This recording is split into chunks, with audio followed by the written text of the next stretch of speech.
Monday, early August, a few years ago. As the chief engineer for a design-build construction firm, I had to travel out of town several times a month when problems arose. This week was no exception. My flight was leaving Hartsfield-Jackson at 7:21 the next morning. Given Atlanta's traffic, I'd have to get up around 4 a.m., so Monday afternoon I left work a little early and headed home. Work in Baton Rouge went south as I expected, and I spent all of Tuesday afternoon and evening and half the day Wednesday helping to get things back on track. I think Etherly, our on-site project manager, learned something in the process, but we'll be watching him more closely in the future. Wednesday afternoon, I headed back to the I-10 freeway to meet up with my coworkers in New Orleans. Mary Jo Pilecki, whom I had helped train in Atlanta a few years earlier, was now the construction manager in Orleans and was scheduled to go on maternity leave in another month or two. So, because she was a friend of mine, and because of her impending absence, I kept a close eye on her project to make sure that everything was documented so that the person who would succeed her would have clear instructions on what needed to be done. As I expected, Mary Jo had everything in order. So after dinner with Mary Jo and Ozzy, her husband, on Wednesday night, and a planning meeting with her and her staff early Thursday morning, I caught a Louis Armstrong flight and then made my way through Atlanta traffic to arrive at my office by 1:45. I reported to Mr. Strickland, my boss, on the situation with the project in Baton Rouge, my recommendations for increased supervision of the team at the site, and how Mary Jo and her team had done in New Orleans. He agreed with my suggestions for Baton Rouge, asked a few questions about the change in leadership when Mary Jo went on vacation, and then told me to take the rest of the day off after I submitted my expense report. Once in my office, I quickly finished it and said, "Done." I reached for my phone to text Reagan that I would be home early before heading out the door. At that moment, Ethan Gardner, my best friend since third grade and co-worker for the past 6 years, walked into my office and closed the door behind him. "Hey, Trent. How was your trip?" "Long but productive. Etherly should be able to keep things under control in Baton Rouge for the rest of the project if he keeps a better eye on his supervisors.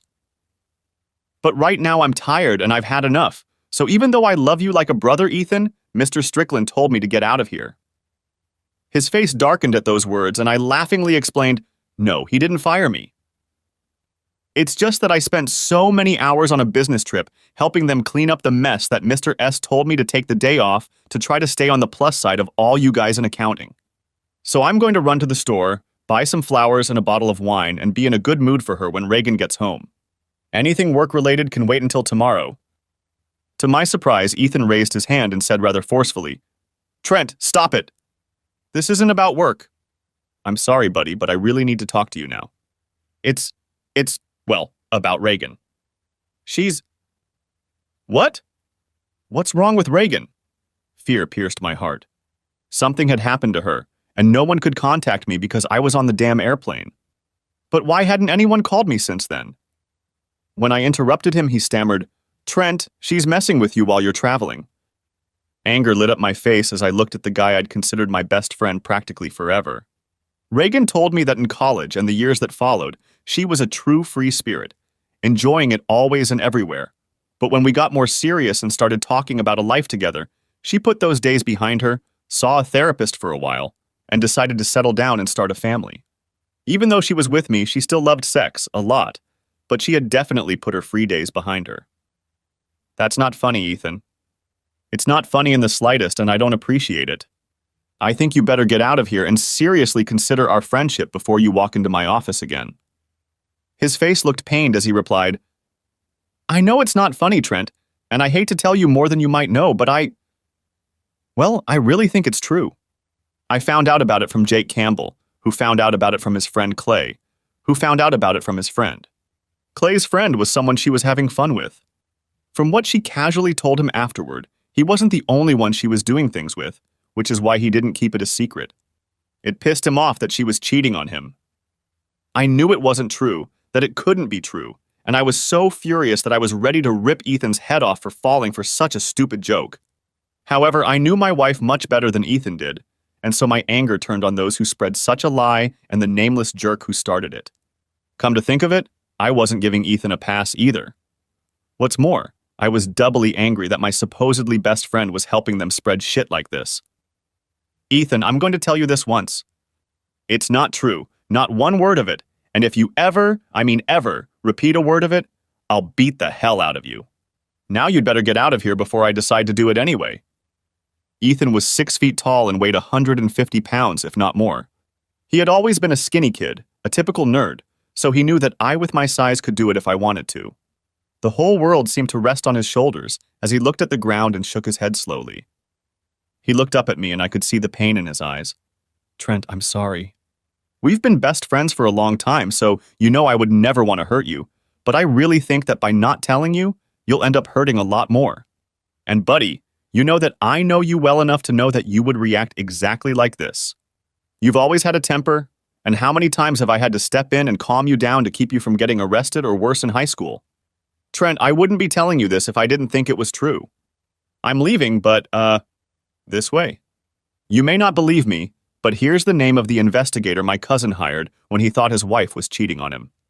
This lady is good looking, and if she tells you Reagan did something wrong, know it's the gospel truth. I took a deep breath and held my breath for a moment, willing the blood rushing in my temples to calm down a bit. I'm not sure it worked, but it helped me clear my thoughts and put things in a better light. Ethan was right. We'd been best friends since his family had moved next door when we were little, and we'd been close ever since. We were both smart. I was the salutatorian of our high school class in the North Georgia mountains, finishing second to him. But he was the poised nerd who kept us out of trouble when he could, and I was the flashy athlete who physically pulled us out of a few messes when his efforts didn't work. We went to different colleges, me to engineering with a construction management bias at the Institute of Technology, and him to accounting at UGA. Over time, I matured a lot without his help in managing my temper, although I must admit that a few extra bumps along the way without his guidance helped the process. When I heard about a vacancy in my firm's accounting department, I let him know how much I liked the firm.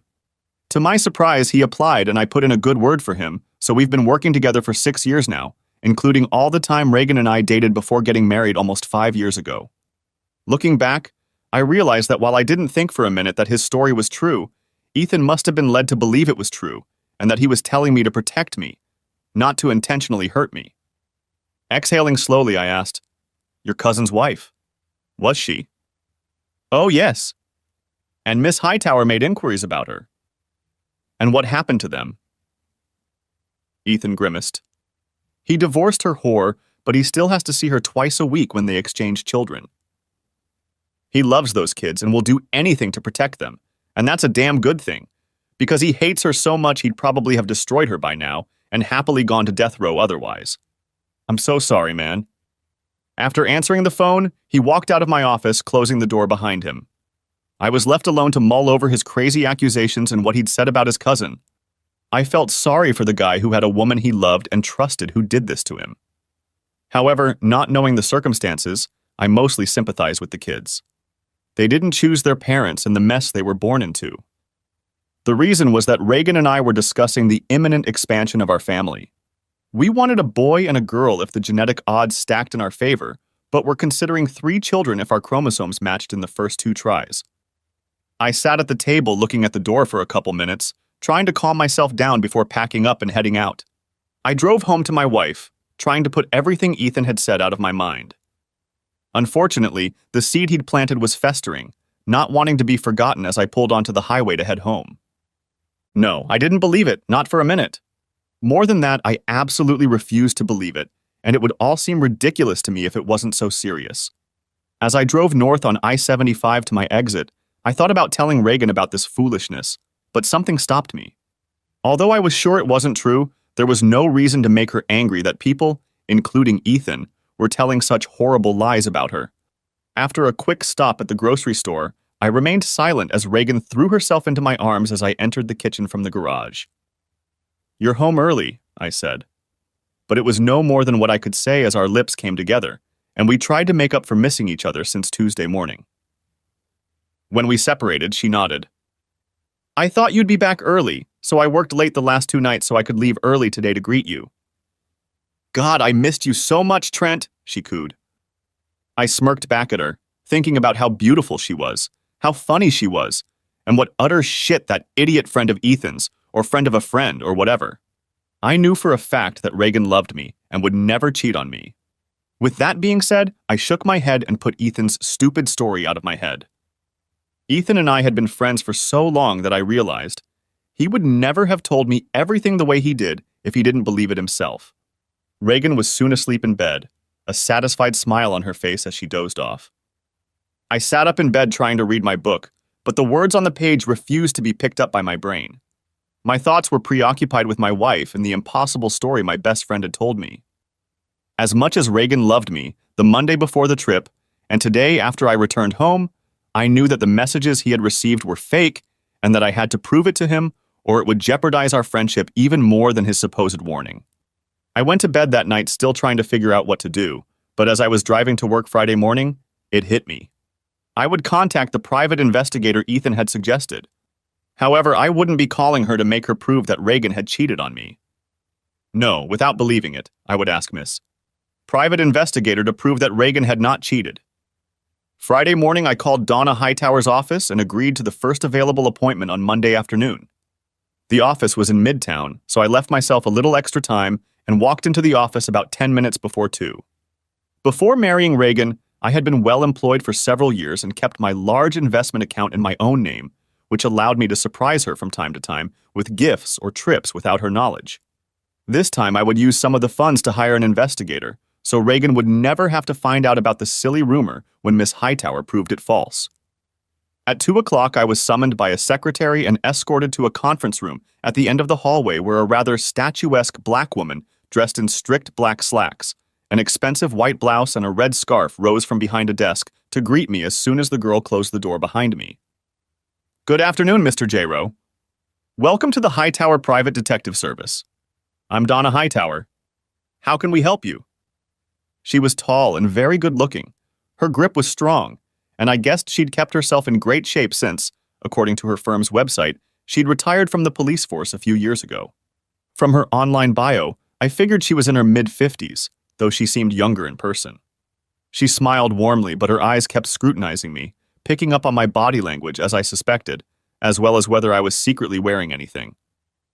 Hello, Miss Hightower. I'm Trent J. Rowe, and I appreciate you meeting with me on such short notice. My problem is relatively simple. In an average month, I travel 2 or 3 times, usually for 1 or 2 nights. As a result, someone has made up a story about my wife cheating on me. I want you to investigate and prove that this is not true, that she has not been cheating. She expressionlessly began asking me questions, and over the next short period of time, I told her everything I knew about the allegation and much about Reagan, while realizing that the problem might not be as simple as I had previously thought. Her questions were insightful, and she asked several questions to clarify or get additional information, taking brief notes along the way, particularly about Reagan's sexual history, both before our relationship began and in our life together. I felt devastated when she finally put aside her pen and said, "Thank you for that information, Mr. J. Rowe. According to the client information sheet you filled out before coming in, you have a bachelor's and master's degree in engineering from Georgia Institute of Technology. How familiar are you with the philosophy, our legal system, and in particular the burden of proof?" That was a question I hadn't expected.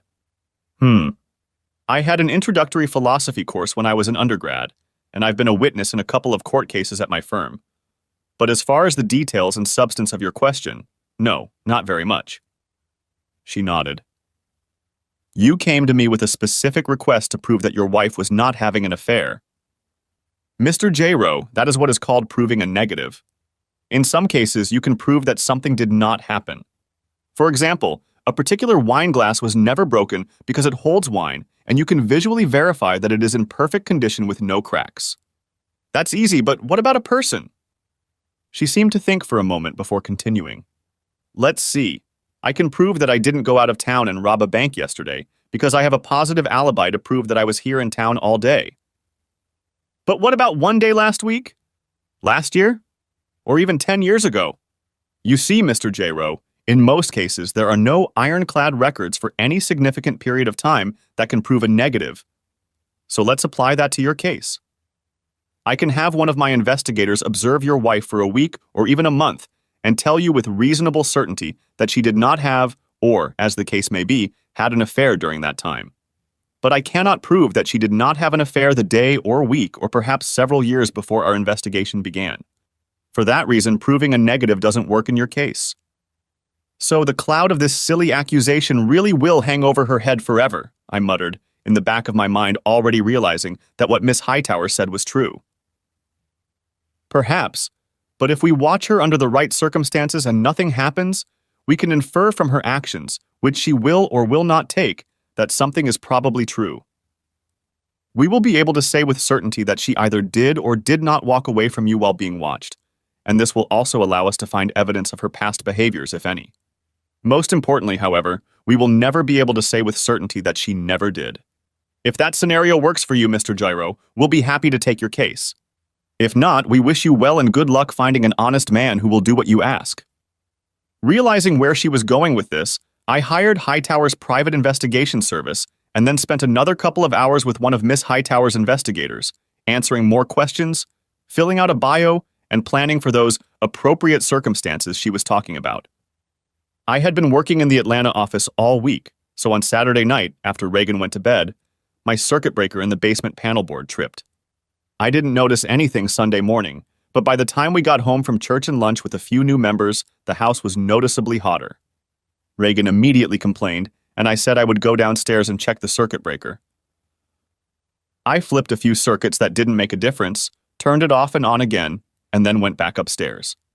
I didn't find anything wrong, so I'm going to call the HVAC service. Please. If you don't, it's going to be too hot to sleep in there tonight. I dialed the number for our regular HVAC service company and logged into their automated system, pushing buttons, going from menu to menu until I was on the line for almost 2 minutes and then hung up. I then called the number Donna Hightower had given me. Hello, this is Trent Giro. We're having a problem with the air conditioning upstairs. How soon can you send someone over to check it out? Tomorrow morning at 10? Okay, I think that'll do it. Thanks, see you then. Reagan stepped in to listen to the end. It's too hot upstairs, so we'll be sleeping in the guest room tonight. It'll be like we're in a hotel room, she added with a smirk. Taking Reagan's suggestion into consideration, and I felt better than I had at any time since Ethan had handed her the idiotic accusation. There was no way Reagan could love me so much and still do what that asshole claiming to be confused about her did. We got up Monday morning and Reagan made me take the sheets off and throw them in the wash on the way to the shower.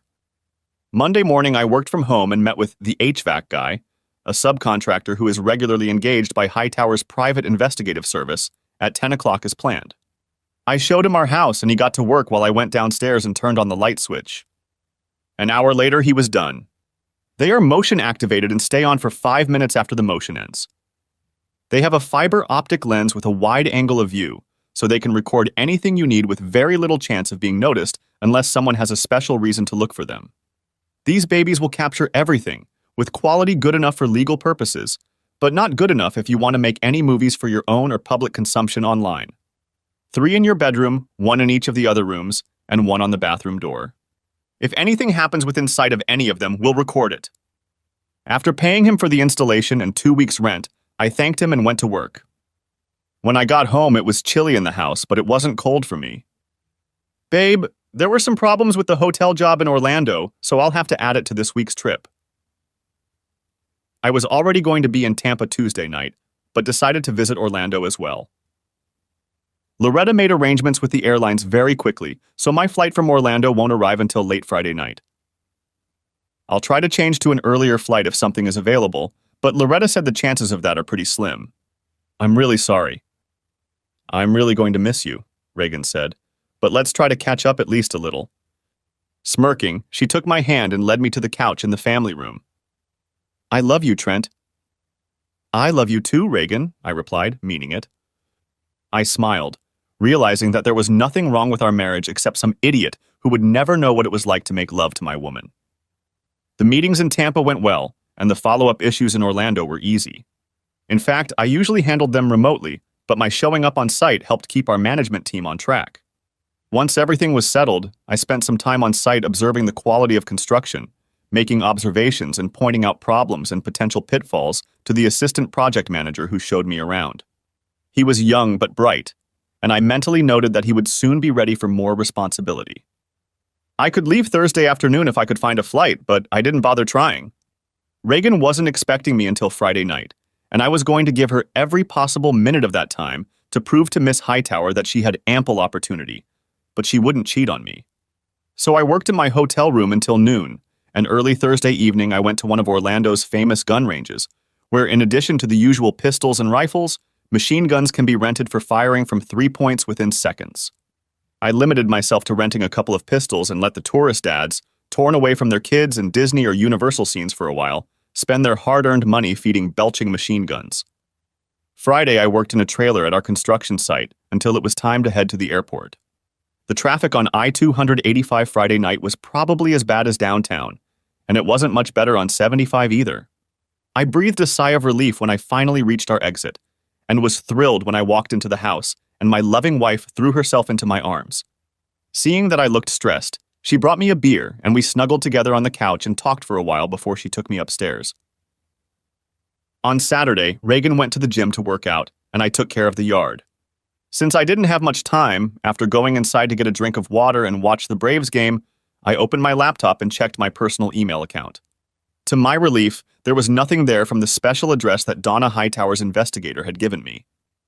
I checked again on Sunday afternoon while she ran some errands and did some shopping. This time I blinked tensely a few times before hesitantly clicking on the message to open it. As I did so, I muttered, "Please, Lord, let this just be an update. Dear Mr. J-Rowe, your order will be ready on Monday at 11 a.m. Please contact our office to arrange for delivery. Larson Toolworks." My hand shook as I closed the message, deleted it, and then permanently deleted it from my trash folder. Reagan noticed I didn't look well when she got home, and I avoided her kisses. "Yeah, I don't feel so good," I replied. "I don't want you to get sick too. Let me give you a hug and then you lie down while I make dinner. Hopefully you'll feel better and be able to eat in a little while." She hugged me, but I, worried beyond belief, only stroked her back and rested my head against her. As I did so, I caught the scent of flowers.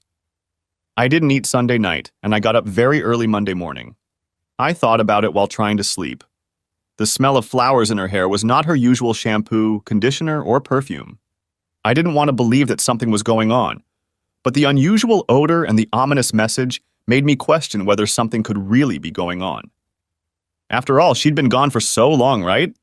No, she couldn't have had time to shop and do anything extraneous. Right?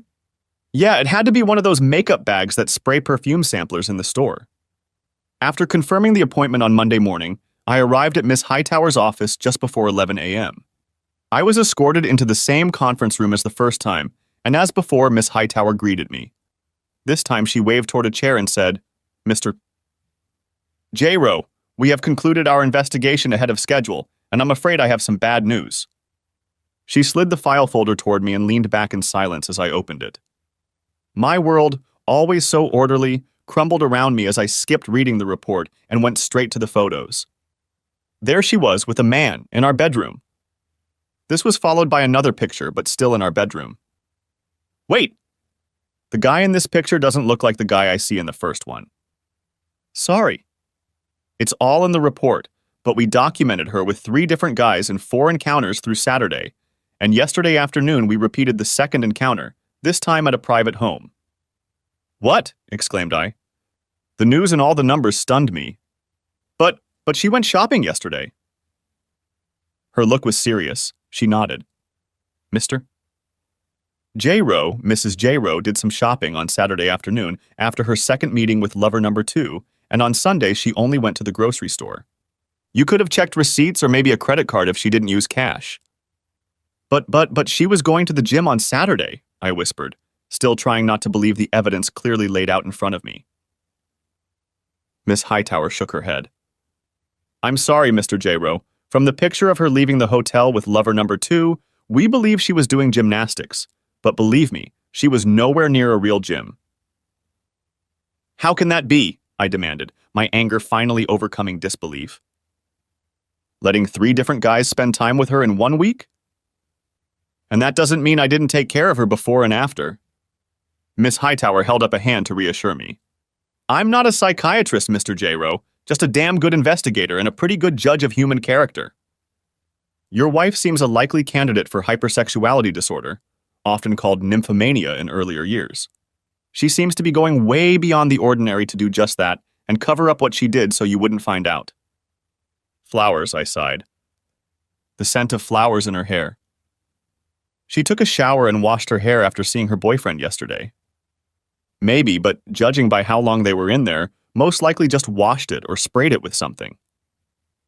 From what we can tell by following her and watching the videos, she's an expert at what she does, and she's obsessed with appearance, even changing the sheets and linens on your bed between lovers. More than one spouse has been caught cheating when a stain or odor gives away a secret love. But in our bed, I began, remembering that she'd even changed the sheets in the guest bed just a week ago. Yes, 2 of the 3 nights you were gone, she did it in your bed. She takes her lover. Please don't call them that.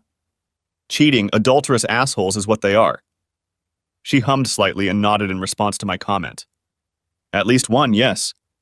We don't know the first one's name, and the third one isn't married, but assuming he knew of her marital status, that makes him an accessory to her adultery and an adulterer under state law. Now, the second one seems to be her regular, lover. Well, he's definitely a cheater and an adulterer. We were able to get his identity and found out he's married. Asshole, I sighed, opening the folder and rummaging through it until I found the page with his picture at the very top. My fists clenched, and all I had to do was keep from punching the desk. Damn. I think she's working with that asshole. I was just about to get to that. Noah Wooliver, 32, married, and as far as we can tell, became your wife's boss at her firm a few months ago. Being a large, important firm with multiple offices, they don't advertise their corporate management structure, so it's possible he works in another, possibly parallel department. I shook my head. No, you got that right. Mrs. Allenby was promoted, I think, in late spring, and Mr. Wooliver became her new manager. Reagan never called him by name and said he wasn't very social, so I haven't met him yet. But she pointed him out to me one day when I stopped by to pick her up when her car was in the shop. It was Miss Hightower's turn to shake her head, though it was a look of disbelief. Not very social with the spouses of his mistresses, no doubt, she grinned. A convenient excuse to keep you two apart. Anyway, Mr. Woolver has no priors or outstanding warrants, but he does have several unpaid parking tickets. Your wife met him at a bar Wednesday night and drove him to your house for a little over an hour, and then drove him back and let him out in her car, which is how we got his name from DMV records. We found his firm's information through a web search and professional networking on the internet. What a bastard, I sighed, clenching and unclenching my fists so I wouldn't accidentally break something, like my fingers. Miss Hightower continued. Take it easy, Mr. J-Rowe. We're not done yet. Further, she met with him at the hotel on Saturday afternoon, and then again yesterday, but this time, as I said, at the residence. According to the tax records, his residence is Mr. J-Rowe's. If Mrs. Wooliver had arrived a few minutes earlier, or your wife had left a few minutes later, Mrs. J-Rowe would probably be in play. Tuh! I hissed. Her game is already lost, but she just doesn't know it. You know, Miss Hightower, in my youth I was pretty wild and ran after any woman who showed interest. It took a while, but eventually I realized that it wasn't getting me anywhere. I needed something more, and I met Reagan just when I needed it. She admitted that she was the same way in college and that she'd had a few lovers along the way. But she said she loved me, that she wanted to settle down, that... I couldn't go on, and Miss Hightower patted my arm. I smiled weakly at her in gratitude and looked again at the sheet with Noah Wolverine's picture on it. My face hardened at the thought of what I would want to do to this cheating, lying, adulterous duplicitous. Miss Hightower grabbed my arm again, harder this time, forcing me to look into her eyes. Mr. J-Rowe, I'm very sorry for the way things turned out, but I must warn you, as I do all of my clients, not to let the pain you are feeling make you do something that is not in keeping with who you are. When a person finds out that their loved one has been cheating on them, they often want revenge, to make the cheater feel hurt. But if you do that and take it too far, well, if you do that, it can ruin your life. Do you realize that? Taking my hand, she made me nod before she continued. Don't let her mistake ruin you and the future you might have. If you retaliate too hard, you could go too far and end up in jail for a while or even prison, possibly for years. You could lose your job and almost everything you have worked for your entire adult life. You don't have children, so you don't have anything to worry about. But that doesn't mean you can't create huge problems for yourself. Whatever you decide, just be careful and remember that it's her mistake, not yours. There were so many things swirling around in my head. Treason? Confirmed. Children? So close, but not now. Revenge? Maybe not, but payback? Yes, definitely. I wouldn't be an idiot to let my anger destroy me.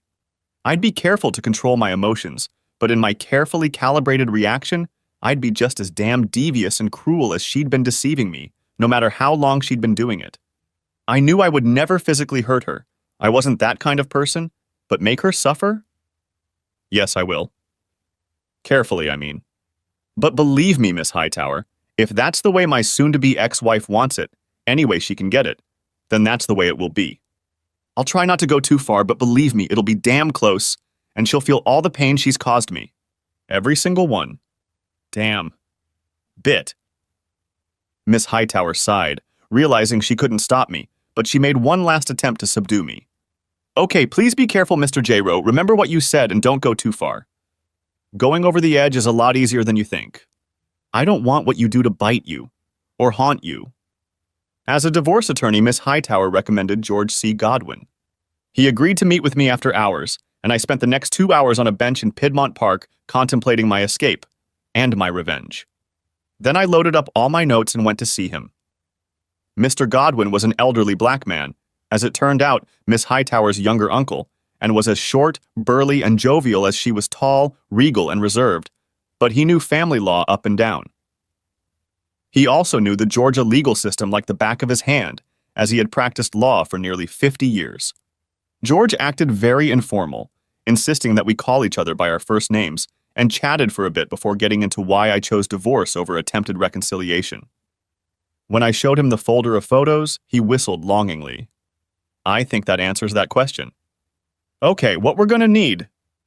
I handed him the flash drive with all the records Miss Hightower had suggested, and he plugged it into his laptop, said a few times, and then said a couple more before kissing his niece like an Italian in the general direction.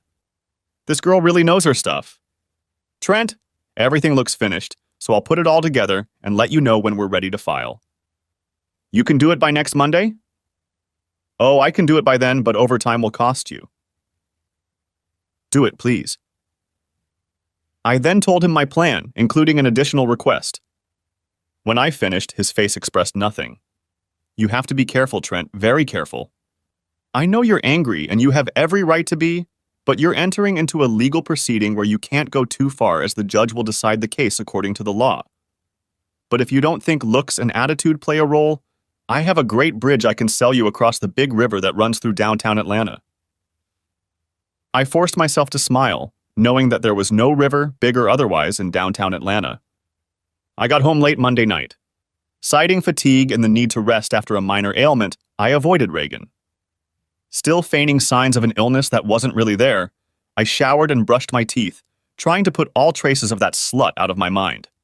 Tuesday morning I got up early and, without waking her, quietly slipped out of the house to catch my flight to Charlotte. Thursday night I made the call I had been dreading. Ethan, hey, it's Trent. Listen, buddy, I need to apologize, and I need to apologize really bad. You were right, and I was as wrong as I could be. That bitch played me. Ethan, being the closest of my brothers, immediately forgave me and asked how he could help. I stayed home late Friday night and then complained that I was tired so she wouldn't even think about me. Saturday morning, I went to my parents' house to help my dad with a home project that was supposedly rescheduled for Sunday morning. I really wanted to tell him what was going on, but I knew I needed to wait until things settled down. Then the timing would be right, and it would be too late to miss something I shouldn't have. So I called Reagan late Saturday night to let her know I wouldn't be home until the following afternoon. But when she answered, I got the distinct impression that she wasn't home and that she probably wasn't alone. I held my tongue, uttering a curt but completely fake "love you" before ending the conversation. On Sunday afternoon, while Reagan was out on the street, no doubt dating one of the low-life bastards who'd engaged her, Mr. Godwin sent me a text. I quickly phoned him and he confirmed that everything would be ready. The bailiff he hired agreed to serve the papers on Monday at 11 a.m. as per my special request, and send me a text message as soon as he met with her. I immediately excused myself from work and then hit the road, leaving Reagan a note to say that I had some business at work and for her to call me at the office if she needed me. I drove to the office and spent the rest of the evening finalizing my plans. Reagan called twice that evening, and both times I told her that the case was dragging on and that I would be even later than I had told her before. I promised that I would leave early Monday morning and we would spend the entire evening in bed together. That must have been what she wanted to hear, because her miserable mood became light and cheerful, and she confessed her love to me before we finally ended the conversation. I was lying to her, of course, but given the web of lies and deceit she was weaving around me, I shook my head and said, "That's the kind of change, babe. Reincarnation is tough shit." She hissed when I got into bed with her late that night, which I knew would be the last time, but I didn't bother to wake her. After Reagan left for work, I walked through the house with a wide piece of brightly colored painter's tape and stuck a piece on everything I owned or had owned before our marriage. Anything that pertained to community property, I decided she would get as part of our settlement agreement or give to a thrift store. At 7:45, Ethan showed up, and a few more minutes later, the crew from the moving company arrived. I helped them get started, and then Ethan took over supervision while I finished packing what I needed for the short term. Everything that was in the truck would go to the warehouse. Reagan didn't notice that I cleaned out my gun safe and took everything to my parents' house to put in my dad's safe on Saturday. I was almost done and was about to leave, planning to leave the rest to Ethan, when Amy, Reagan's neighbor and friend, saw the truck and came out to ask if we were moving. Luckily, I got to her before she could look into the truck or see that I had piled a bunch of stuff in the back of my SUV in the garage. "Shh," I said with a smirk. "I'm surprising Reagan with some new furniture in honor of our upcoming anniversary. 5 years next week. I'm clearing out some old furniture and some clutter from the house before they deliver it tonight. It's a surprise, and it's a little early because of their delivery schedule, so please don't mention it to her or anyone else until she tells you herself." She agreed, smiling, and went on her way. By noon, the news would likely spread throughout the neighborhood, so I was glad that X hour was already 11. I gave each of the movers a generous tip, then shook Ethan's hand and thanked him before heading to the bank. I was there when they opened at 9 a.m. and withdrew half the money from our accounts in the form of a cashier's check. A few minutes later, I was at the credit union and deposited the cashier's check into a new account I had set up online. At 11:15, I pulled into the parking lot of an office building in Sandy Springs and opened my laptop. I had already applied for a new credit card in my name, so since the current card had a zero balance, I closed it. This took longer than planned, and as a result, I started sweating from lack of time. By 10:57 a.m., however, it was done, and I logged into our family email account where we were both listed and waited for the text message to arrive on my phone as planned at 11 a.m.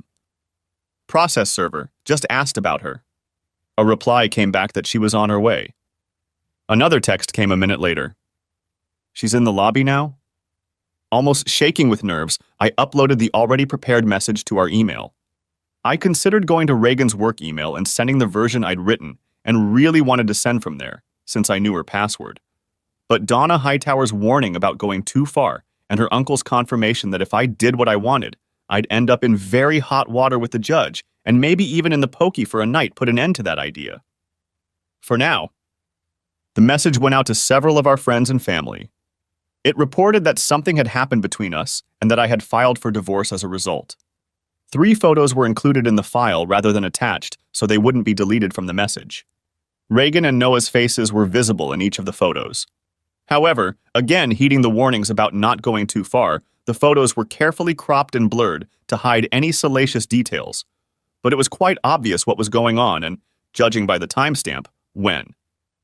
The second message, the one I really wanted to send, remained unused on the flash drive. Finally, the message was not sent to Reagan or Noah. There was no need to warn them of the impending storm. The message was ready and looked right, so I hit send. After making sure it sent correctly, I quickly logged out, closed my laptop, and put it under my chair. My phone rang at 11:03. It was Reagan, and I answered it. "Trent, what the hell is this?" "A divorce? Why? I thought we were happy together. Did you find someone else?" I laughed at her hysteria. "You thought we were happy?" "No, I thought we were happy until I found out what you were doing." "Yeah, I know. Look on the back of the envelope I asked my lawyer to put in the package." I heard her swearing and yelling over the phone, promising me unbreakable love as she did in front of God, the pastor, and many of our friends and family at church, those now lost 5 years ago. Shit! She yelled over the phone. Shit, Trent, no. It's not what it looks like. Really? No, Trent, let me explain. No, Reagan.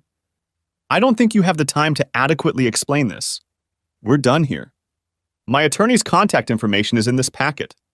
If you need anything, feel free to contact him. I hung up and she was still talking, or rather practically yelling into the phone. When she realized I was no longer there, she called back again and I sent the phone to voicemail.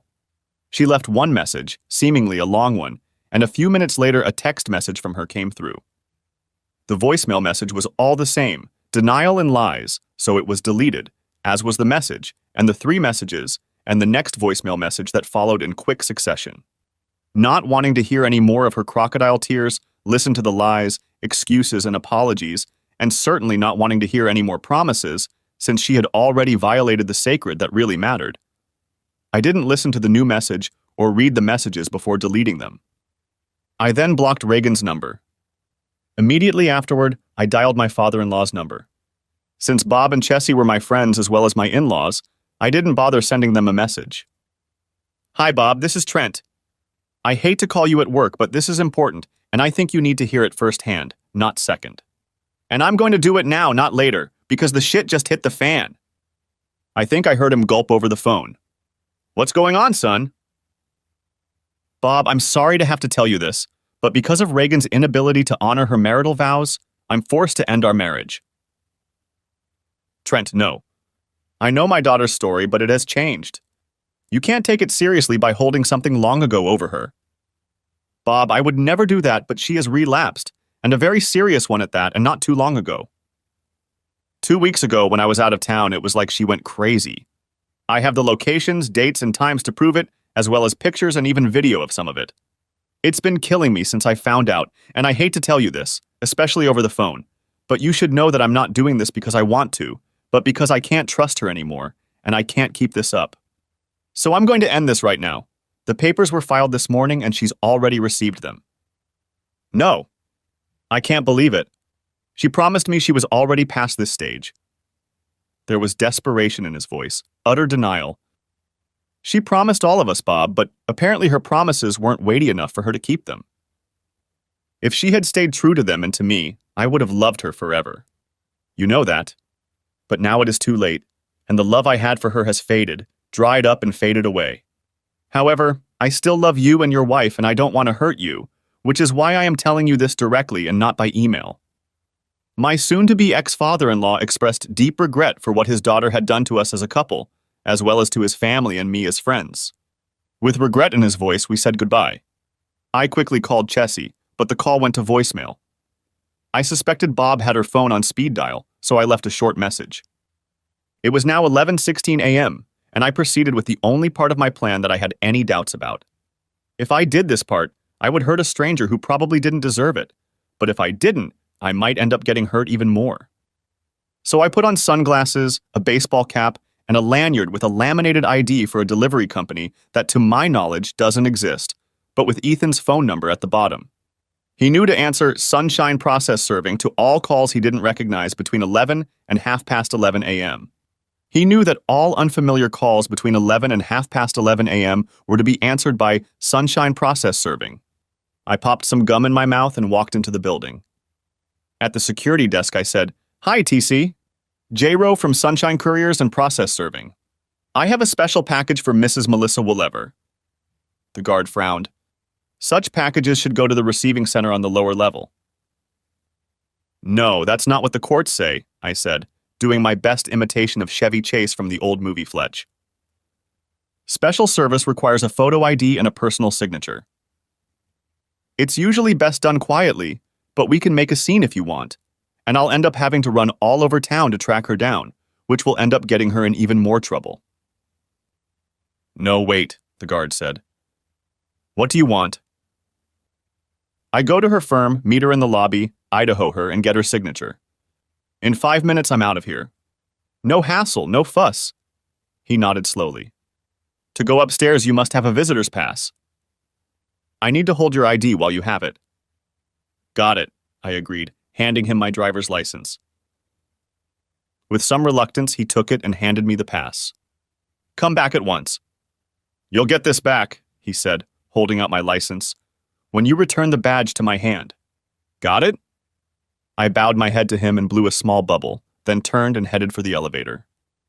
On the third floor a few minutes later, I walked up to the front desk at Melissa Woolliver's firm. The same conversation was waiting for me there. The girl behind the counter looked even more hesitant than the guard in the main lobby, but she pressed a button and summoned Mrs. Woolliver to the reception area. Noticing a trash can in the lobby, I threw away the gum and took off my baseball cap and put it in the bag I passed off as my messenger briefcase. Fletch's identity was gone.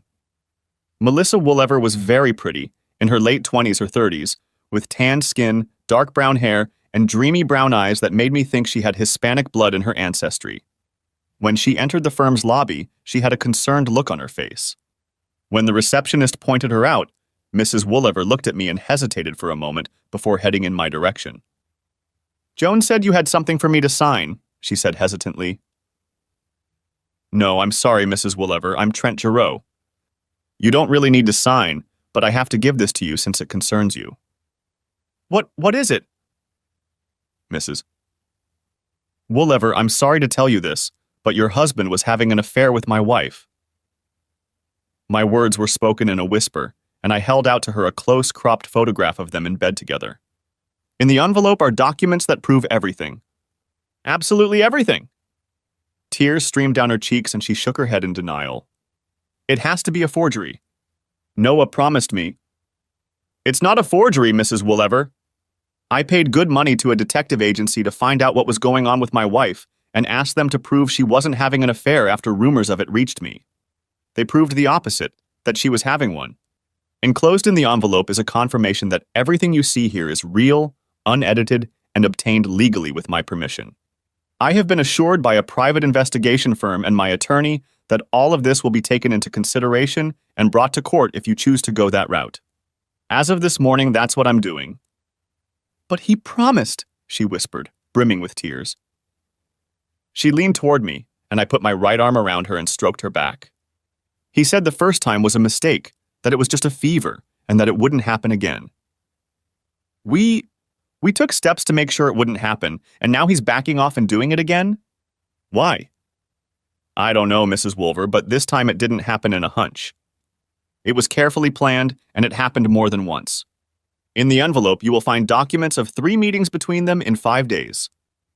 Her hand clutched at my shirt and she shook her head, short and quick against me, realizing the extent of her husband's betrayal. At 165 centimeters tall and 125 pounds, I was 7 or 8 inches taller than her. She wiped her tears and looked at me again. The flow had stopped, but her cheeks were still wet from the recent downpour. I'm sorry, what's your name? I told her and she continued. I'm about to check out for lunch and we'll go somewhere.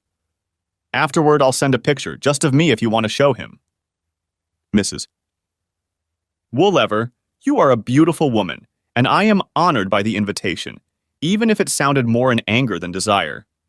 But no, ma'am, you won't do it, I said, pulling her a little tighter against me, trying to help her get over her anger and move on to the much more important looking forward stage. I can't let you do this, and I can't do this to you. As much as it might seem like it would be revenge for him, you're going to have to live with yourself for the rest of your life, so you shouldn't go too far and do something you'll regret later. And you shouldn't do anything that the Georgia legal system wouldn't agree to. Perhaps that woke her up from her sadness, because she let go of him and took a step back. I guess you're right.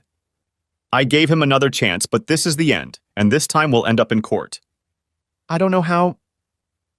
I've included the name and contact information for a private investigative service in case you need them for further investigation or if you need someone to testify.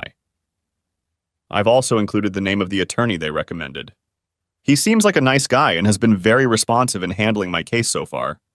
He filed the papers and they were served this morning. Shocked, she took the envelope and thanked me, then started to walk away. However, she stopped and said, Mr. J-Ro, I hate to ask this, but can I call you if I get stuck and need advice? My number is in the envelope.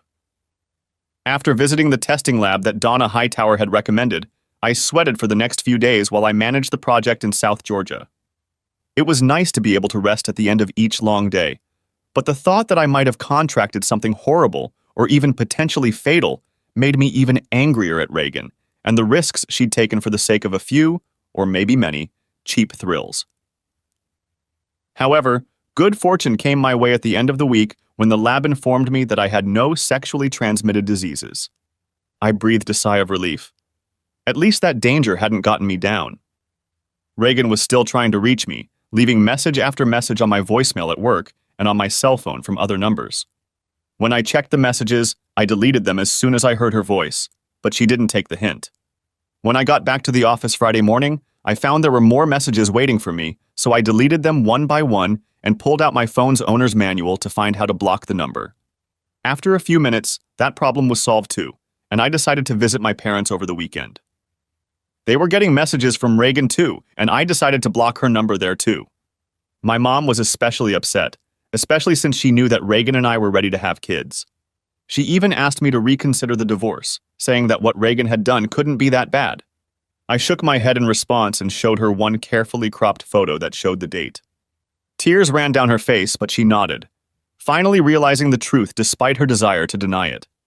She hugged Daddy tightly as I waved goodbye and headed to my temporary quarters. The next day at work, Andy Smith ran into my office with the bad news just before noon. Trent, Mary Jo Bilecki's water broke, and weeks before she was planning to go on maternity leave. What do we do? Probably should have prayed for MJ and the babies, sent them a gift, and sent him home to pack since he was supposed to fill in for her during her maternity leave. Andy wasn't too happy about it, since he would have to finish his current project a couple of weeks early, but Mr. Strickland felt he was the best candidate for the job. Now Andy looked panicked, as his project was still almost a month away from such an early completion. After reviewing our project schedules, Andy and I went to Mr. Strickland with an alternative proposal. In order not to disrupt Andy's project, I would take the New Orleans job in his place, but I would be available to handle major issues on our other projects as needed, and could help out in Baton Rouge as well. In the evening of the same day, word came that Mary Jo and her new twins were doing well. I was getting closer to the Big Easy to tackle the project, and with each mile I was getting further away from Reagan and my past. By the time I got to the hotel, it was late, and I slept for a few hours before getting up early to head to the job site. I spent the morning delving into the project, meeting with a few subcontractors and going over the plans for the coming weeks. Everything was as I expected it to be, so I left early in the morning to stop at the store and head to the hospital to see Mary Jo. She had already received the flowers I had sent, so I gave her a thank you for a job well done on the project and a gift certificate for her children who had been in the neonatal intensive care unit for a while until they were old enough to go home. Although I couldn't go in to see them, I was able to see them on the monitor as MJ and Ozzy watched them lovingly. I was so happy for them, but the thought that I might never have a child of my own hurt when I left, so I turned my attention to the project. It became my everything for the next couple of days, and on Friday I took the construction office management staff out for drinks in the French Quarter after we closed down work for the weekend. On Monday, George Godwin called to see how things were going with my divorce. He was having a bad time in Atlanta. His office was getting numerous calls from Reagan trying to reach me, and he seemed to be getting more and more hysterical with each successive call. "Are you sure you don't want to talk to her?" he asked. I grinned sarcastically in response to his question and heard him practically rolling with laughter. I thanked him and went back to work. In the evening, as I made my way to my hotel room where I was staying for an extended stay, a text message arrived on my phone. I didn't recognize the number, but the message read, "Hey Trent, my lawyer filed the paperwork today and Noah has already been served. Can we talk when you get a chance? Thank you, Melissa W." It was late, so I texted back to see if she was there, but a few seconds later my phone rang. "Hey Trent. Thanks for talking to me." "Glad to, Melissa." "How are you doing?" "It's hard, but I'll manage," she replied with doubt in her voice. "How about you?" Since she declined my offer to open up, I replied, "Sounds like you." "Melissa," I asked, "what's going on?" There was a brief silence before she spoke again. "Trent, I wanted to thank you for what you did by revealing what Noah was doing to me and making me think before I committed a rash act. You could have taken advantage of how vulnerable I was in that moment, but you didn't, making me stop and think so I could realize how wrong that would have been. I really appreciate it, and I appreciate your help. It's not going to be easy, but I'm determined to get through this. Melissa, we were in the same place at the time, and it wouldn't have been right for either of us.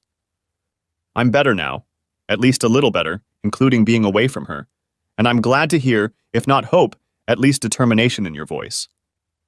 Definitely. I still have a long way to go, but it's definitely better than it was. Good. I started to tell her that if she ever needed to talk, she could call me, but hesitated, unsure of that. Her soon-to-be ex was a scumbag of the first magnitude, but he was one primarily for her, not me. I was just collateral damage to him when he took advantage of my ex's open invitation, but I still had plans for him as well, so I kept quiet, and we wished each other luck before saying goodbye. While the work in New Orleans was going well, I, at Mr. Strickland's behest, continued to oversee the work in Baton Rouge, and I was often asked for advice on other projects. I soon felt that I was, in Louisiana parlance, in a swamp and up to my armpits in alligators. Part of the reason was George, who called a couple weeks later and said, "Trent, there's news. Mrs. J-Ro's lawyer has asked the judge to schedule a consultation. If he does, you'll have to meet with her face-to-face here in Atlanta for at least a couple sessions, maybe more. The judge will give you time and you'll have to show up here in town or the proceedings won't do you any good. What do you want me to do?"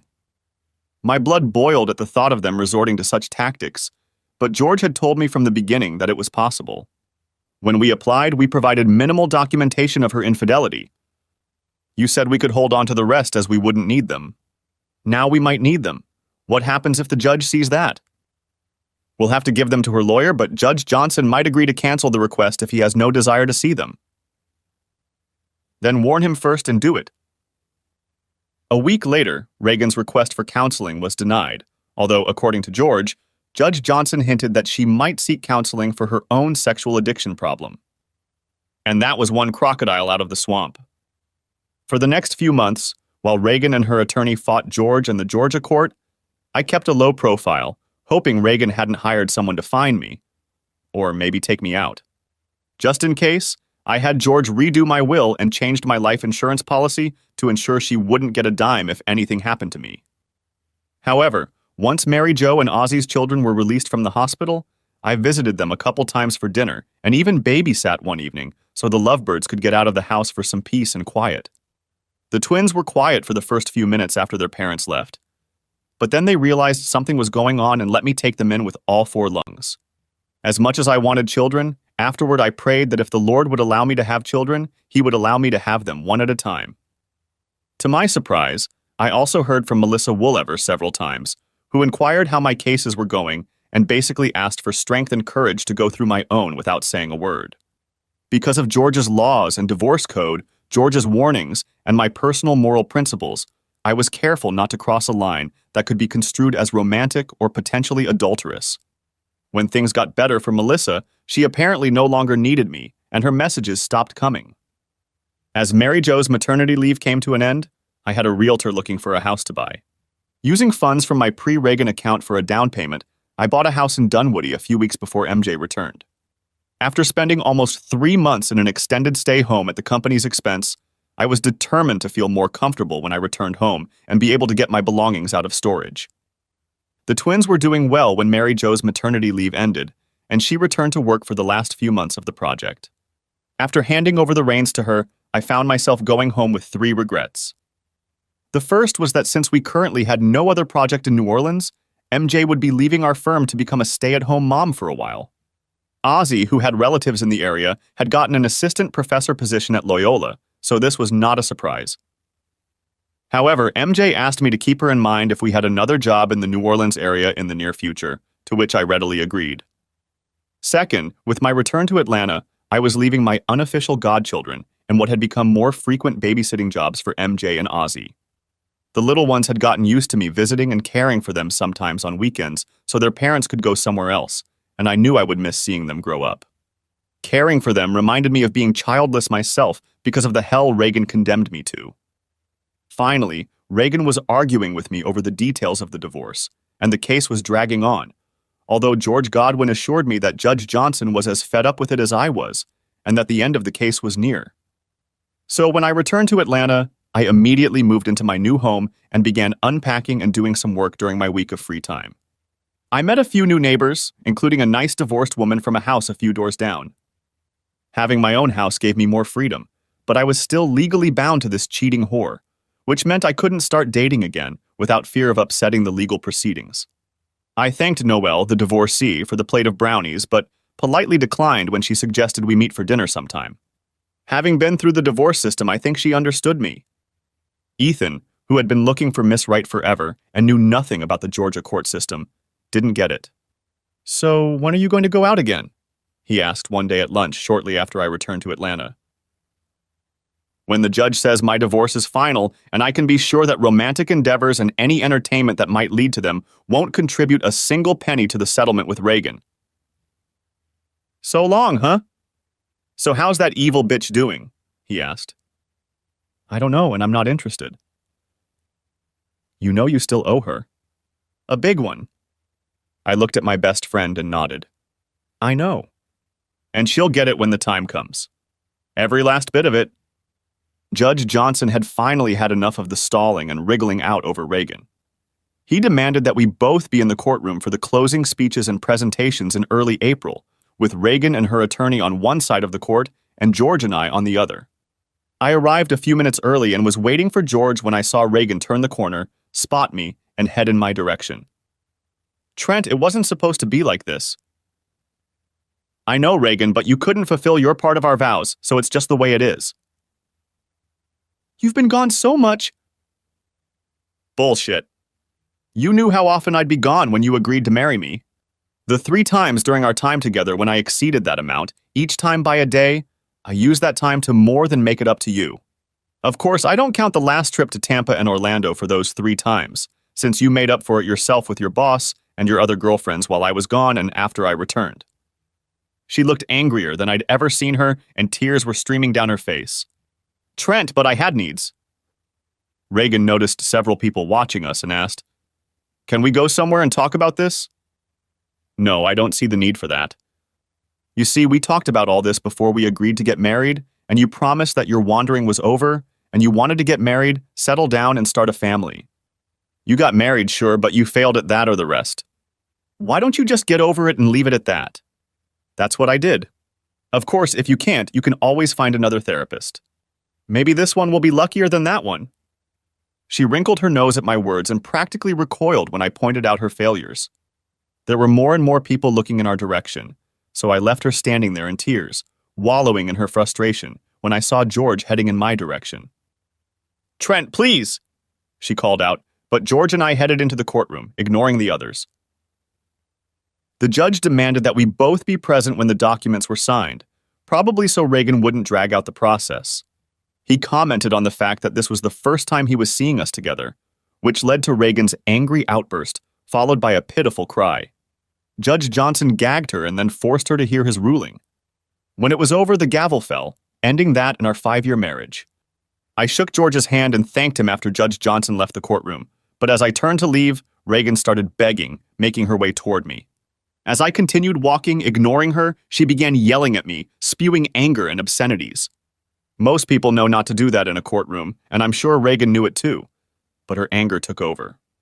I'm not sure if any of the court staff arrested her or not, but George Godwin and I took advantage of the moment to sneak out.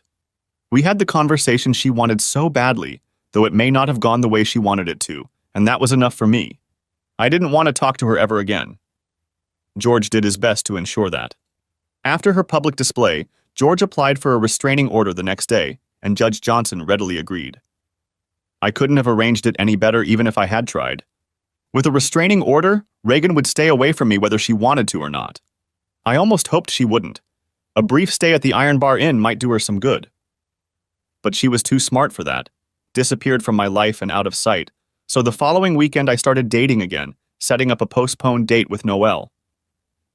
She was nice, but it soon became apparent that we had little in common, other than a very long dry spell. When I drove her home, she pulled me inside and I didn't resist. Moments later, we were in her bedroom. After the second time, we both grinned, and Noelle snuggled up to me. "Trent, we can do it again sometime if you want," she said, confirming my suspicions after dinner that she wasn't looking for anything long-term, much less permanent. I thanked her and headed down the street toward home a few minutes later. Noelle and I remained casual friends but never met again. I dated another woman the following weekend, and then another in Birmingham during a trip the following week. After each date, I felt devastated, often in more ways than one, as I realized that despite enjoying the moment, I was no closer to my goal of finding the right woman. I needed a friend, a lover, and a lifelong companion with whom I could eventually start a family. Over the next 2 months, I began to doubt that this would ever happen, that I would ever find lasting happiness. Nevertheless, short-term happiness was fairly frequent and quite enjoyable until Independence Day weekend, when I visited my parents and watched my sister, her husband, and their 4 children. Mom, knowing me better than I realized, told me that day that I would probably never give her and Dad grandchildren if I didn't change something. I know, Mom.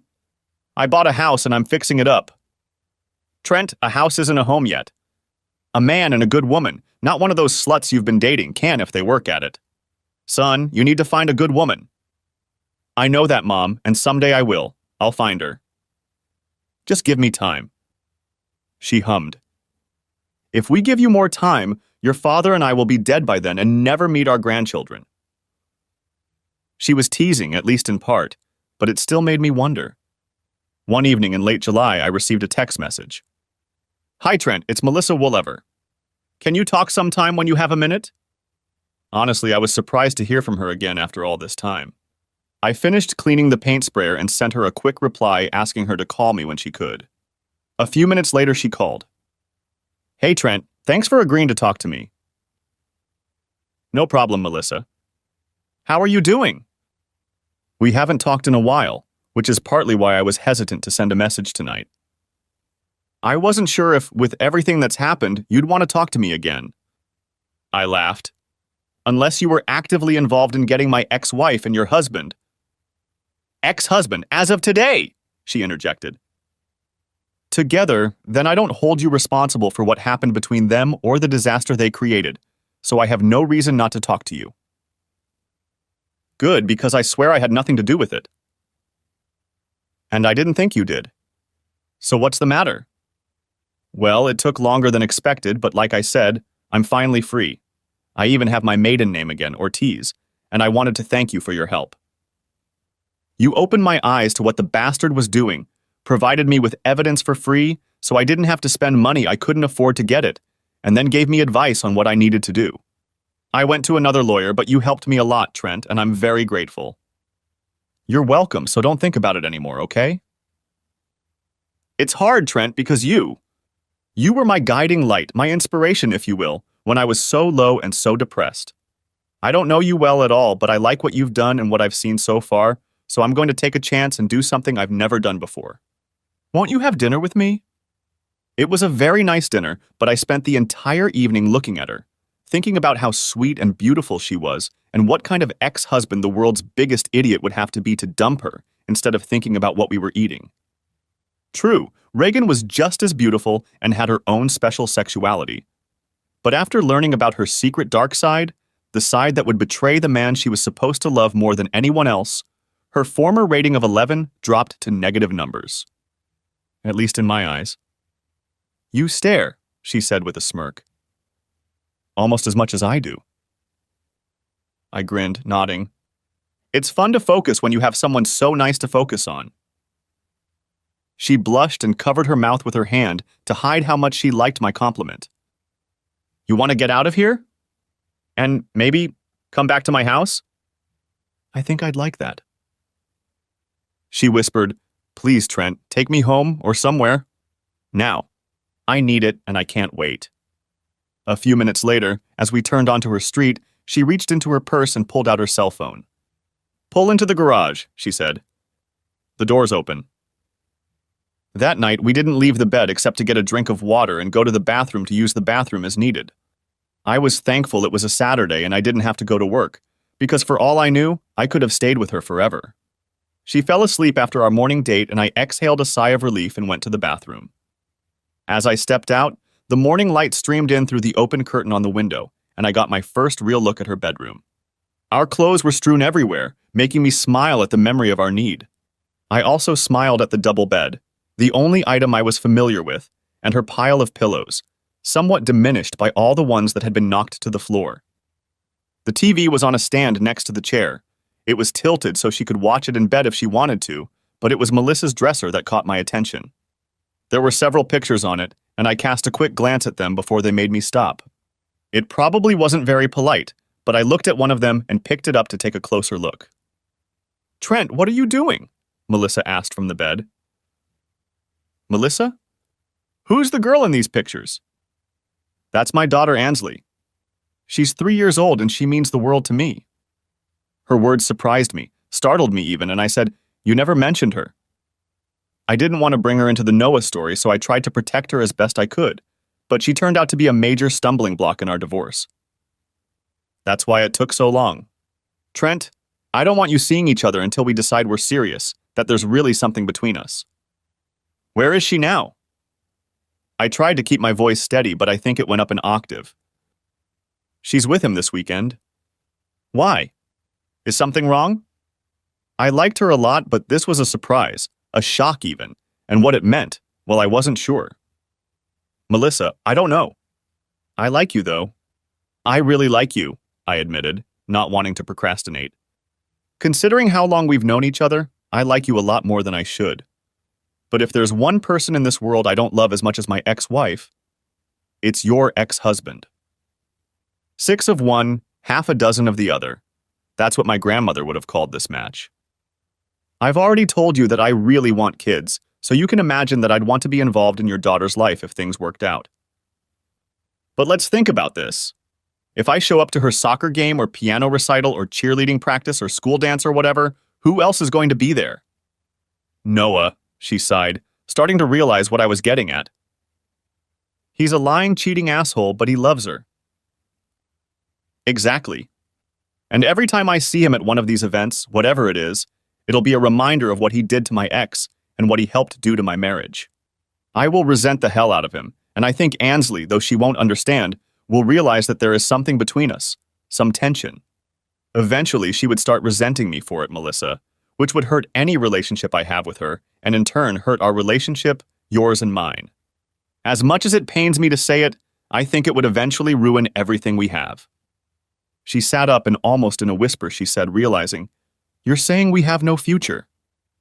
As much as I'd like to try to prove me wrong, no, I don't think there is one, I agreed. She nodded, tears streaming down her eyes. I thought it was too easy, too perfect. Now I know it was. Please, Trent, just go away. She touched her phone a couple times and added, "The garage door will be open for you." She fell back on the bed and pulled the sheet over herself as she cried. I grabbed my clothes and dressed in the hallway on my way out, hating myself at every turn almost as much as I hated her ex-husband. It hurt, but in my heart I knew it was true. Later that day, I went to my parents' house. I gave them the short, concise version, but they both knew that I was saying more than I was, and that what I was feeling was hurting me a lot more than I wanted to admit. Mom tried to get more out of me, but I shook my head and told her it would never work. Mom, being mom, gave me a motherly hug, stroked my back, and told me everything would be okay. As much as I wanted to believe it, I didn't see it at the time. On Sunday, we met my sister and her family for lunch after church. There was a long wait for a table at the restaurant, so she pulled me aside and made me lay it out straight. She was 2 years older than me and had helped me through several failed crushes when I was in high school, so I opened up and told her almost everything, but without any bedroom action, although I suspect she had a hunch about it. I realize it's not going to be easy, she said later, but I think you can do it if you try and realize you really love her. One date doesn't tell you much, and if you had more, you might realize that there's not as much in it as you think, but it might also prove to you that there is. And that fighting for it is worth it. If you want it. Thanks, sis, and you're right. One date doesn't say it all, but it told me enough to realize that it would hurt a lot more to get close to her and then see it doomed to fail because of the past. Listen, little brother. You won't know that for sure until you try. I nodded and agreed to think about it. After that, our table was set and we didn't talk about it again, but the subject stayed in my head throughout the trip home and the days that followed. Ethan understood me better than anyone else and agreed with my thoughts on the subject, but it was on the drive home after a trip to a factory near LaGrange that I started to think about it. Considering how lucky Ethan was with women, was it such a good thing that he was agreeing with me? The following weekend, he set us up with a couple of women. We all had fun, and I didn't immediately put the thought out of my mind. During the divorce, Reagan wanted to keep our house as part of the settlement agreement, and I made George resist by forcing her to sell it since she couldn't afford the buyout without giving up a lot of other things she wanted. It was pretty petty and cruel, but I figured it was karma given the circumstances, and I didn't lose a minute of sleep over it. Since I didn't want to be outed, I also brought George in as my representative for the sale. He and Reagan's lawyer had known each other for a long time, so unlike Reagan and me, they were on good terms, and George found out that Reagan was going to buy the condo. Sometime later, I heard a rumor that Reagan and Noah were getting married. Upon hearing this news, I immediately called George as it could affect my finances. During our divorce proceedings, George argued to the judge that alimony was not due because Reagan was a cheater and I was the injured party. But the judge took our relative incomes into consideration and awarded her a small monthly amount for 5 years or until she remarried, whichever came first. I think that was the only point George lost in our settlement agreement, but even that amount was less than he predicted. If she really did remarry, I'll check it out and let you know. If it's true, we'll get the alimony payment stopped, George said. Yeah, and if it's true, it just goes to show that some people never learn, I said, incredulous at the thought of them being together and what that would mean, even though it further confirmed my decision to end my relationship with Melissa. No, George laughed. It's what keeps me in business. And I thought, it gives me a choice I'd thought about back at the beginning of the divorce but never believed possible. After hearing about their wedding, I decided to contact a friend at Reagan's firm. Will Kleiner and I had known each other since college and met again when I started dating Reagan and discovered that he worked at her firm in a different department. Reagan and I had met Will and his wife several times while we were dating and married, but Will and I hadn't seen each other since the divorce began. So shortly thereafter we met for lunch when I wasn't traveling. When I told him what had happened, Will replied, "That's terrible. I'm really sorry, Trent. I heard that Woolever asked to be transferred to another department. It all makes sense now. They're avoiding conflict with our HR department. So do you guys have an official policy on this sort of thing?" "Sure. If they violate it, they could get in big trouble, and in the long run, the firm." "Will, I hate to ask this, but do you think you can get me a copy of that section of your personnel manual?" "Yes, just don't tell anyone where you got it." The following Saturday, I made a date, and we met Will and Lori Cleaner at a Braves game. Will handed me the flash drive that night, and a few days later I went over to George's house to talk to him about the whole thing. "Trent, I'm sorry. Even if you can prove that they knew Noah Woolever was entertaining all the women under him," he said, laughing at his own wording, "that doesn't give you the right to sue, since that's the way state law is written. In an effort to make sex between willing partners a less dangerous crime, the state legislature got rid of alienation of affection in Georgia in '79, around the time I went off on my own. It prevents one partner from suing the other for attracting or distracting the other. That goes for the firms they work in as well." Damn. While I didn't care about the money, I hoped that financially penalizing the firm would make them penalize Noah, and with any luck, Reagan. He smiled. A lot of potential plaintiffs, upon learning that fact, have said that word or something worse. That means no one can sue them, except in a very limited number of cases where the firm was positively informed of what was going on and did nothing. In that case, someone taken advantage of by a serial abuser might be allowed to have their day in court. But the plaintiff's chances of winning a significant sum are severely limited, so much so that most lawyers worth their salt wouldn't touch such a case with a 10-foot pole either. I sighed and repeated, "Damn!" He laughed. "Hey, don't give up hope. Let's deal with the spousal support issue first, and we'll talk about the other options a little later." The next week, George was at the courthouse filing a new motion. Proving that Reagan and asshole had obtained a marriage license, George asked that spousal support payments be terminated because they were no longer necessary or appropriate under our divorce decree. Reagan's attorney, of course, strongly opposed this motion, and we had a suspicion that the marriage certificate had been filed far away from Atlanta so that we would not discover it and file the very same motion to discontinue alimony that George was now filing. Judge Johnson agreed with us, brushing aside Reagan's objections, and I was charged the monthly amount that had kept me in suspense ever since he had demanded it. However, when I brought up the second issue, George looked at me, shook his head, and jabbed his finger at me. Patience, Trent. Patience. 6 months later, George Godwin called me and we met for lunch a few days later. Trent, I suggested you wait because newlyweds need time to get to know each other. And in a case like this, with Noah moving to another department in the same firm, he's going to be very cautious for a while. He needs time to get his bearings and find a new trail just as the luster of a new marriage begins to fade. From what you've told me and from what I've seen of guys like this in the past, I think it's a good time to run a check. It took 2 weeks, but Donna Hightower and one of her investigators proved that just as tigers don't change stripes, leopards don't change spots, or whatever the old saying goes, serial cheaters don't stop cheating. Noah Woolever had struck up a relationship with one of his new subordinates, so George took the information, put it in a nice package, and went to one of his lawyer friends. We don't want this to get back to you, Trent, because if whoever replaces Judge Johnson sees your involvement, Mr. Woolever will say, lose his job. In that case, Mrs. Woolever would be able to file for reinstatement of spousal support because of the effect your actions have had on her current spouse.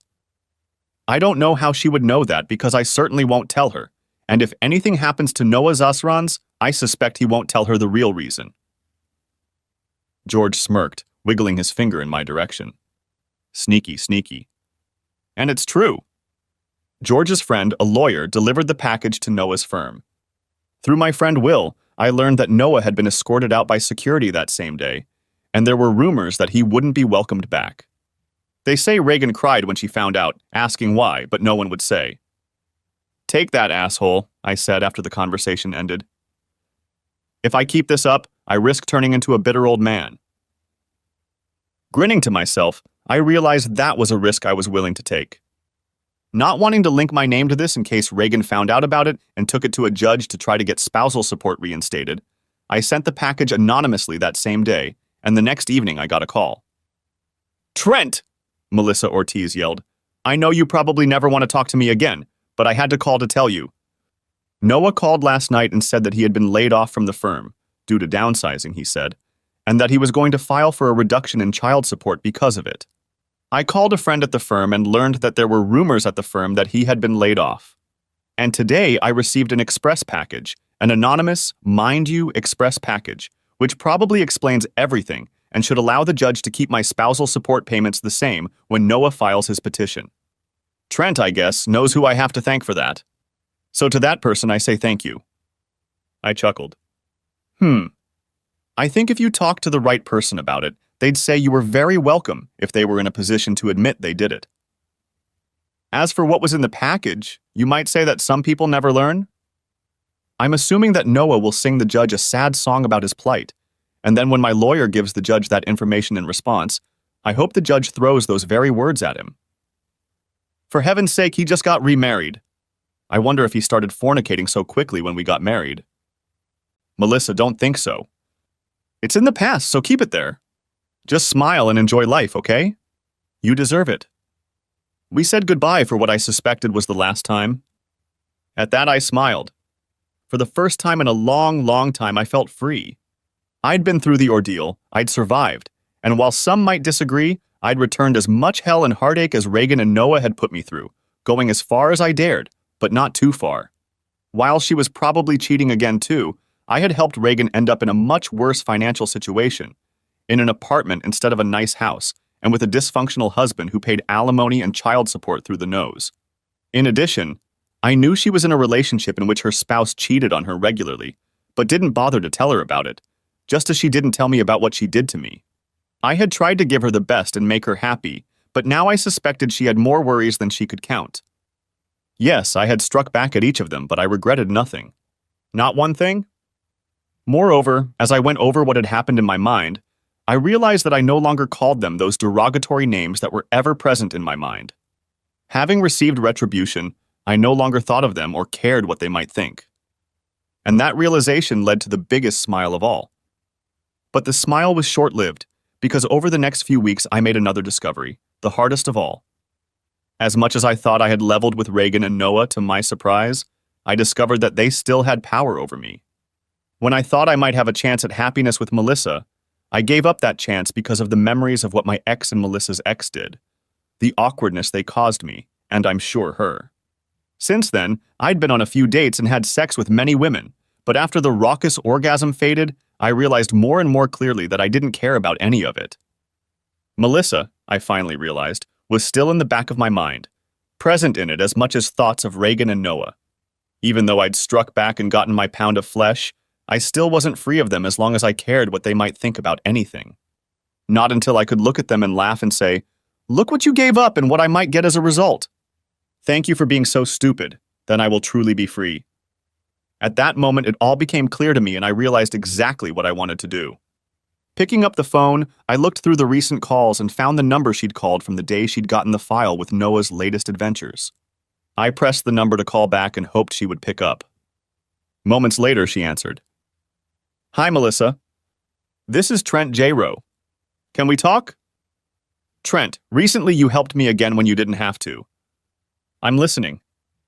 "Something came to me tonight, an epiphany, if you will, and if I'm not too late and you'll let me, I'd like to talk to you about it to see if there's any chance of making a difference." There was silence on the line, though I thought I could hear breathing, so I continued. "Even though I recommended that you let go of the past, I realized that I had been so focused on the past and what had ruined my life as I knew it that I hadn't noticed that I was looking at things backwards instead of forwards. I want to apologize to you for that, and if you agree, I want a chance to try to make things right. If you'll let me." Again, she didn't stop me, so when I talked to her that evening, I could practically hear Melissa nodding her head over the cell phone line, assessing my words.